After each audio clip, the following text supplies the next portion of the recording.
What's going on, guys? It's Greg here, aka NYPrepper. It is Friday, May 31st, 2024, and I have another emergency alert to share with you guys. Right now, it is 1300 Eastern Time here in the United States, and we have some major breaking news coming in from Europe and from here in the United States. So, yesterday evening, Donald Trump was found guilty on all 34 counts of felony falsification of business records, and he is expected to be sentenced on July 11th. So things could get crazy after his sentencing, depending on what kind of sentence he gets. If he goes to jail, I can guarantee you that there's going to be some civil unrest in this country. So get prepared, guys, especially if you live in a city. Make sure you're prepared for civil unrest. But I'm hearing that he could go to jail for as long as a year, or he could potentially just get probation and house arrest. But this is serious, guys. 34 felonies found guilty. Absolutely insane. And Biden has partially lifted a ban on Ukraine using American weapons in strikes on Russian territory, according to U.S. officials. The change in American policy is understood to apply only to defend the area of Kharkiv. Okay, so Biden is going to allow Ukraine to use American weapons to strike Russian territory near Kharkiv, so Ukraine can neutralize the Russian artillery and the Russian fighter jets that are launching artillery and missiles at Kharkiv from within the Russian border with impunity. So this is huge news, guys. And we heard Putin say over the weekend that this could cause a global conflict.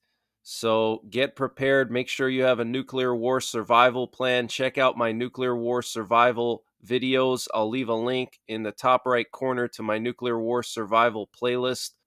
So this is coming from Politico. They were the first to break this story. The Biden administration has quietly given Ukraine permission to strike inside Russia solely near the area of Kharkiv using U.S. provided weapons. 3 U.S. officials and 2 other people familiar with the move said Thursday, a major reversal that will help Ukraine to better defend its second largest city. The president recently directed his team to ensure that Ukraine is able to use U.S. weapons for counter-fire purposes in Kharkiv, so Ukraine can hit back at Russian forces hitting them or preparing to hit them, one of the U.S. officials said, adding that the policy of not allowing long-range strikes inside Russia has not changed. Ukraine asked the U.S. to make this policy change only after Russia's offensive on Kharkiv began this month. The official added, all the people were granted anonymity to discuss internal discussions that haven't been announced. In the last few days, the U.S. made the decision to allow Ukraine flexibility to defend itself from attacks on the border near Kharkiv, the second U.S. official said. So this is absolutely huge news, guys. And what you're looking at here is a picture of a building at Putin's compound in the Altai Mountains. Now, Putin has compounds all across Russia, but he has one in the Altai Mountains where he has actually received foreign leaders, and there was this huge fire there over the weekend. So we don't know what caused the fire. We don't know the outcome of this. I'm still monitoring the situation and trying to find out more information on this, but this is very serious. A popular antivirus company has just been fined $16 million because its privacy software was secretly being used to sell user data. For years, this antivirus software company harvested user information without their consent while tricking the users into thinking they were using privacy software. That's why I've been protecting my data with Virtual Shield 1. Thanks to Virtual Shield 1, my data is monitored and protected from data breaches advertisers, tech giants, and cyber criminals. This advanced identity theft protection suite provides 24/7 peace of mind and security. It's easy to use, and if you use the link in the description below this video, which is virtualshield.com/deals/NYPrepper, you can save over 50% and get a 60-day risk-free trial. This includes unlimited bandwidth, anonymous browsing, and fast internet speeds across all of your devices. So use the link in the description below this video, which is virtualshield.com/deals/NYPrepper, to get a huge discount and a 60-day risk-free trial on Virtual Shield 1 identity theft protection. So I highly doubt that this was an accident or bad electrical wiring. I think that this was some kind of a sabotage incident, or maybe even a long-range drone strike from Ukraine. Okay, so this is very, very serious, guys, and I'm going to monitor that and update you on that. And late last night, we had a US B-52 take off from the United Kingdom and fly all the way down to the Portugal area. And it was accompanied by an aerial refueler. This is very interesting. We've seen a lot of US nuclear bomber activity in Europe. Most recently, we had a B-52 fly into the Suwałki Gap in the Baltics and in Poland, right next to Kaliningrad, which is a Russian province.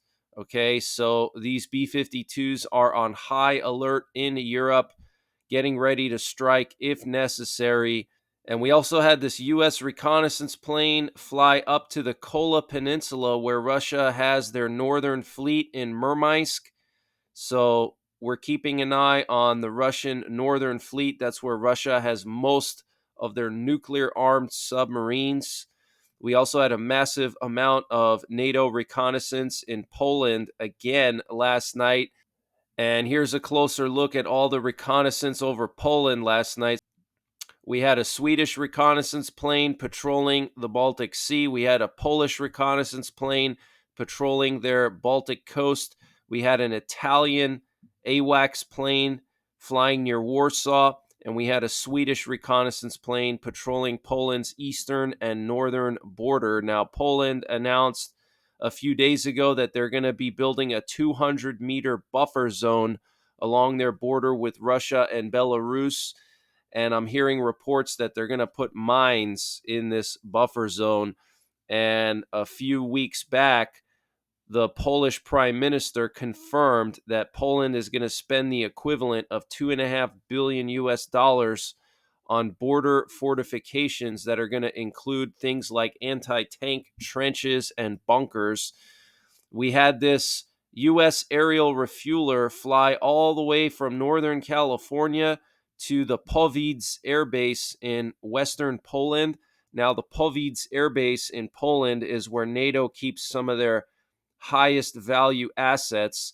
Okay, that's where 6 U.S. F-22s were stationed last year. I don't know if they're still there or not. They had F-22s there, and a B-2 stealth bomber landed there last year. So this is where NATO keeps their high value assets in Poland, in the Powice Air Base. So this is very interesting. And we had a lot of nuclear warplane activity last night. Here we have a presidential doomsday plane that flew from Offutt Air Base to Warner Robins in Georgia. We had 3 nuclear war command and control planes airborne last night. And then we also had a nuclear bomber, a B-52 airborne over Louisiana. So our nuclear forces are on high alert. And then yesterday, we had a bunch of Russian doomsday planes go east to Siberia right around the time when the news broke of Putin's residence catching fire in the Altai Mountains. And one of these doomsday planes was actually Putin's doomsday plane, the Ilyushin 96-400 VPU. And then here's a closer look at that Ilyushin 400 VPU. This is Putin's doomsday plane. And before I continue, I just want to give a quick shout out to Watchwoman65. She's been shouting me out a lot lately, so I wanted to just say thanks to Watchwoman65 for her kindness and for shouting me out. And if you guys could do me a favor, go over there, check her out. If you like what you see, subscribe, comment, and hit the thumbs up. She works very hard to provide information on the situation in Europe and in Ukraine. And we had Ukraine strike a oil facility near the Crimean bridge. What you're looking at here is a video of some kind of oil tank on fire at this facility. And let me just show you guys exactly where this occurred.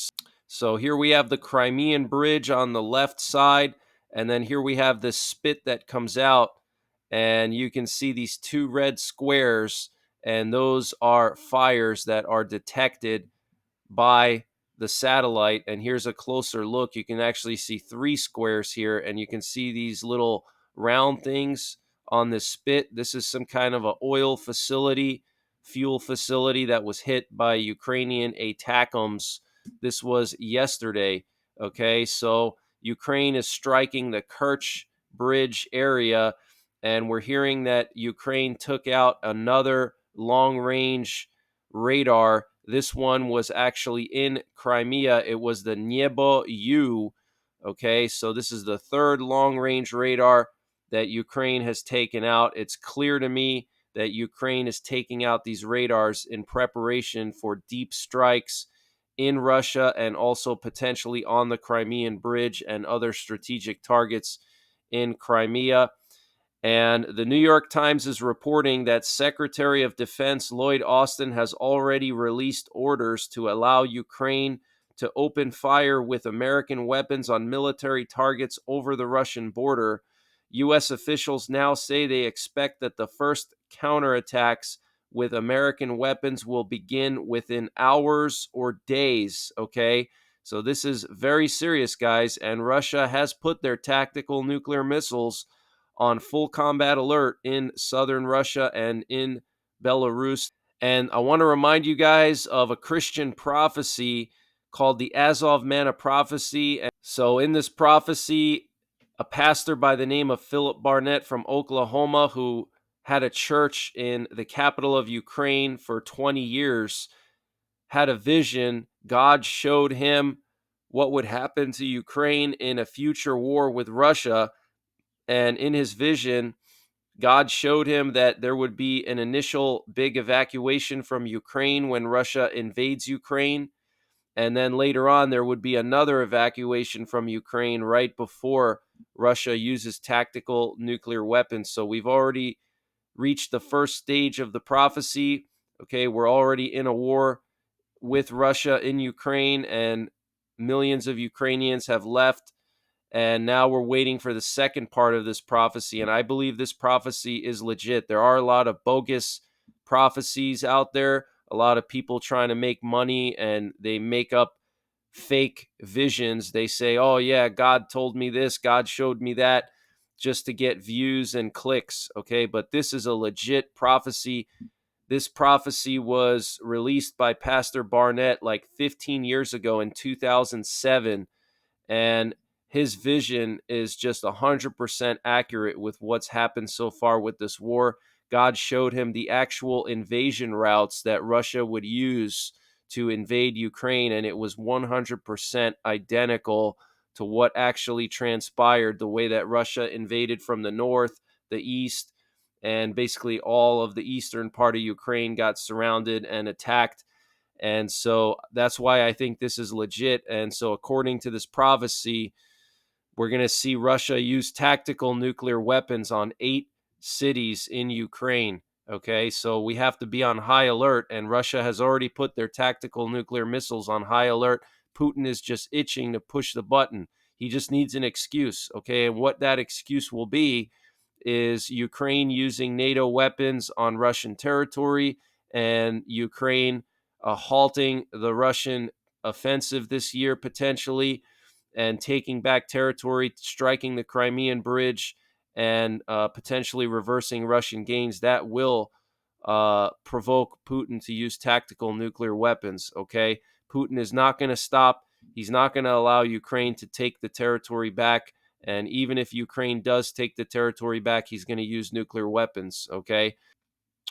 So, in addition to the U.S. allowing Ukraine to use their weapons on Russia, we now have Germany allowing Ukraine to fire on Russian territory with military equipment supplied by Germany. This was reported by Der Spiegel, which is a credible German media source.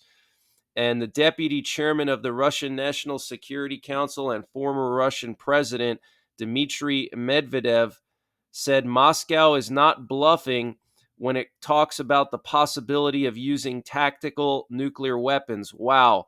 Okay, so this is very serious. We've heard Putin say that this could escalate into a global conflict with potential strikes on Europe in retaliation.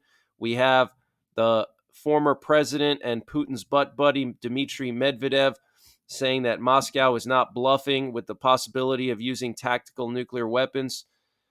And we have the president of France, Emmanuel Macron, expected to announce the establishment of a coalition of the willing during a speech given during the D-Day memorial celebrations in France on June 6th, with this coalition expected to include Lithuania, Britain, and several other European countries that support the deployment of military instructors to Ukraine.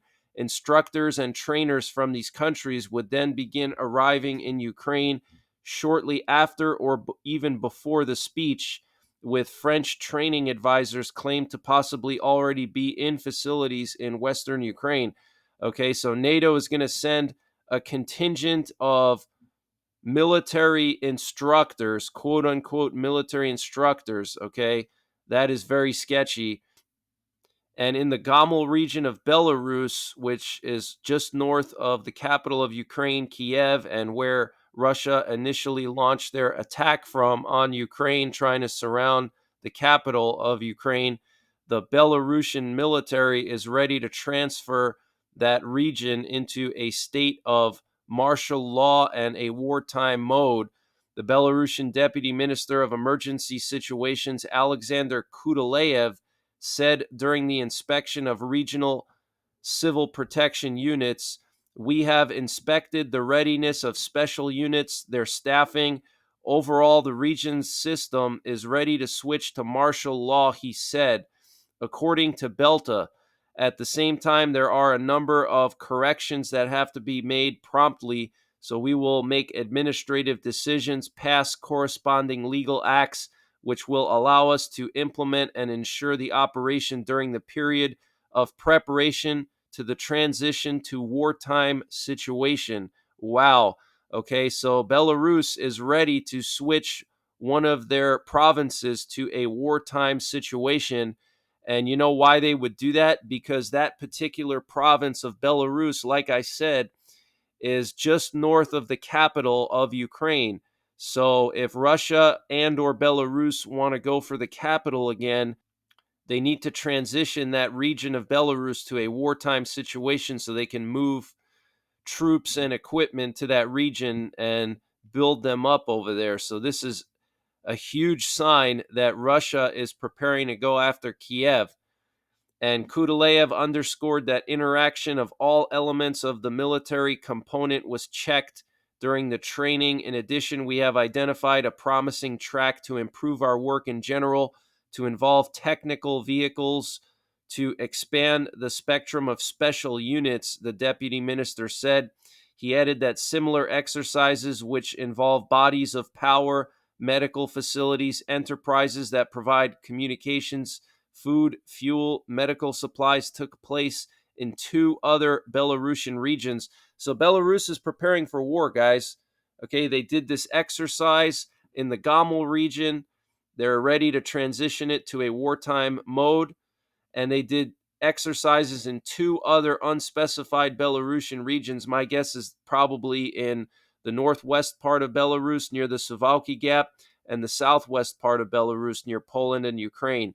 Okay, they did exercises practicing the deployment of communications, food, fuel, medical supplies, etc.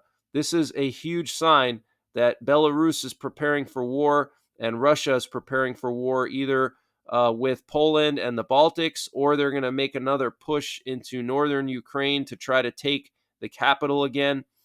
And the Russian Defense Ministry reported on the successful participation in the joint Air Force drills with the Belarusian Air Force when they were already over. At 8 a.m. today, the Russian Ministry of Defense posted a note with a video on its website saying the following: crews of Sukhoi 30 SM multi-role fighters, Sukhoi 24 frontline bombers, and Mi-24 and Mi-8 Army aviation helicopters of the Russian Aerospace Forces took part in joint Air Force drills with the forces and means of the Air Force and Air Defense Forces of the Belarusian Armed Forces. As part of the drills, the crews performed the practical use of aviation destruction means against specific targets at aviation training grounds. The joint Air Force drills were held on the territory of the Republic of Belarus in the period from May 27th to May 31st, so this week. So this is huge news, guys. The Belarusian Ministry of Defense reported the main efforts will be aimed at solving the tasks of covering state and military facilities from the strikes of air attack means. So huge news, guys. Russia did Air Force drills with Belarus using their Sukhoi 30 multi-role fighters, Sukhoi 24 frontline bombers, and Mi-24 and Mi-8 Army helicopters. Okay, so very serious, guys. And they practiced doing bombing runs together, and they also practiced protecting military facilities from airstrikes. Okay, so they're preparing for war with Poland and the Baltics, because what's going to happen is when Russia and Belarus go for the Suwalki Gap this year, which could happen any week now, Poland is probably going to retaliate, and NATO is going to retaliate against Belarus, and they're going to strike various facilities across Belarus. They're going to try to take out the air defenses in Belarus. They're going to try to take out the tactical nuclear missiles. They're going to try to take out airfields, air bases, military bases, troop concentrations. NATO is going to bomb the crap out of Belarus, and so they're trying to prepare for it. So looks like Putin is going to use Belarus to attack NATO. So this way, NATO is going to attack Belarus in response. So it's almost like Belarus is the sacrificial lamb for Vladimir Putin. And Russia is preparing provocations at the Baltic region's borders, Ukrainian President Vladimir Zelensky said Friday during a visit to Stockholm, referring to recent hybrid warfare attacks denounced by several Baltic countries. It is also evident that Russia is preparing for provocations in the Baltic region against borders, Zelensky said a week after Estonia said Russian border guards removed border markings from the Narva River. A Russian draft resolution published last week also indicated Moscow plans to unilaterally change its Baltic Sea maritime border with Finland and Lithuania starting January of 2025. So very serious, guys. And India has removed 100 tons of its gold reserves from the UK back to India. So that is a sign that maybe India is concerned that the UK is no longer a safe place to keep their gold due to war. So that is a huge sign that we are heading towards some kind of a global or regional war. And U.S. intelligence officials share evidence that Russia has used North Korean missiles to strike Ukraine. This conclusion was drawn after comparing missile debris found in Kharkiv on January 2nd with images from North Korean state media noting similarities in specific missile components. UN experts confirmed that the debris originated from a North Korean Hwasong-11 missile, indicating Russia's violation of the ongoing arms embargo. And France announced that it will send its military advisors and trainers in the coming days to Ukraine. So French military advisors will be arriving in Ukraine in the coming days. And again, quote unquote advisors, okay? And the Slovakian Prime Minister Robert Fico, who survived an assassination attempt and was shot 5 times, was discharged from the hospital in Bańska Bystrica and moved to his apartment in Bratislava. And South Korea's Joint Chiefs of Staff have stated that North Korea is currently conducting another massive GPS jamming attack near the northern limit line in the West Sea. This would be the third day in a row that North Korea has conducted a GPS jamming attack in that area. And South Korea's military is preparing for another wave of balloons from North Korea containing trash, leaflets, and sewage.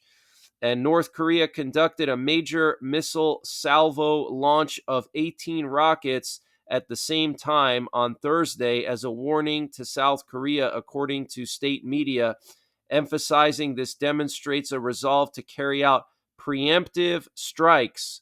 Leader Kim Jong-un guided the test, the Rodong Sinmun reported on Friday, with photos showing it involved the 600 millimeter multiple launch rocket system, a system Pyongyang says can be fitted with nuclear weapons.